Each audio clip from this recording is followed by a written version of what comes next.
What is up? My name is NicholassRivas. I talk about politics and stuff, and today we're going to be talking about the winning of AZ. The blue won. The blue, no red wave. We did it. We did it, boys. We did it. So, Arizona was just called governor-wise for Katie Hobbs, the Democrat.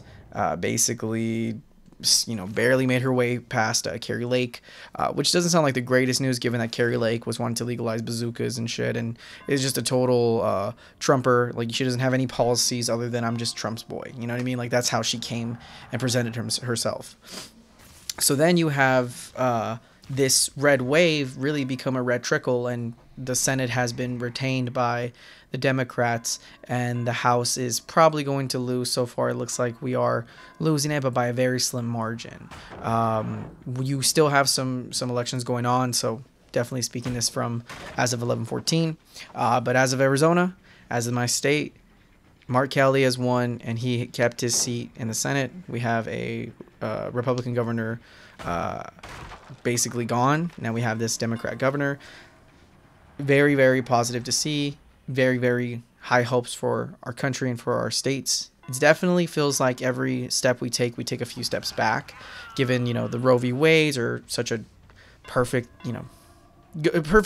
plate for Democrats to just, serve the people. Like, see, this is what you could lose. The bears, like, necessities, the basics is what we have potentially could lose, and that should be like a slam dunk. But through gerrymandering and poor messaging from the Democrats and just overall bad policies and politics from them, it's very hard to become progressive and stay progressive and not become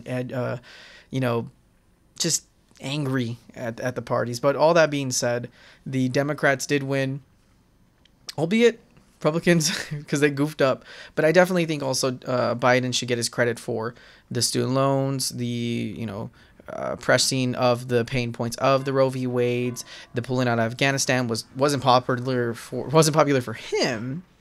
In his base, I loved it. I freaking love that we're pulling out of wars, and his drone strikes have dropped to 0%. It just shows that these progressive policies, which I agree with and will defend tooth and nail, seem to be popular enough. And at the very least, you do have an opponent who is just awful. I mean, the Republican Party has chosen to be sycophants of one guy, Trump, and it's split itself. Now you have people who are more libertarian, maybe center-right, who don't feel like they align with this radical right-leaning policy. And call it what you will. If you believe he's not as right-leaning as you think, or if you believe that right-leaning politics is the norm and every American believes in that, you're just wrong. I mean, there's a reason why many politicians try to play that center field, because most people are probably center-left, center-right. So this radicalness is beautiful. Seeing that these idiots are showing themselves and how terrible their policies can be. I mean, I just love the idea that Biden was pulling out Afghanistan, and they're like, well, I would have stayed in Afghanistan. Like, that's not the slam dunk you think it is, you fucking idiots. So, yeah, I mean, it's definitely good to see that we're stepping up and having some progressive policies. I am weary. I'm weary of what's to come. I mean, if DeSantis wins in the political general election, then, the presidential run could really define us as a country, given that, we might have escaped Trump, or we're just going to get another Republican, maybe a diet Trump, and maybe a worse Trump. I don't know. But I think as of now, we take our wins. This is a positive, and I'm curious to see the protections of abortion rights, really further with Katie Hobbs.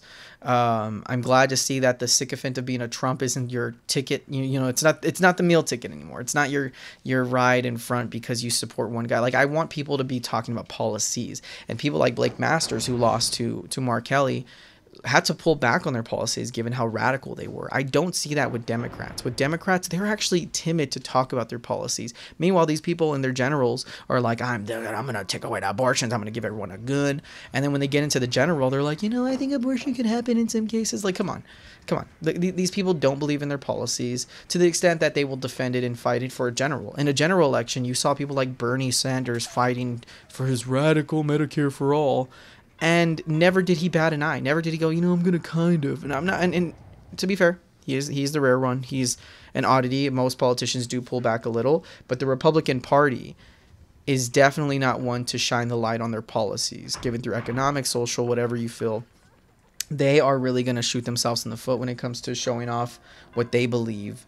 And given that the Carrie Lakes of the world really didn't even get to show what they believe, it's just it's a beautiful sight. It's a beautiful win.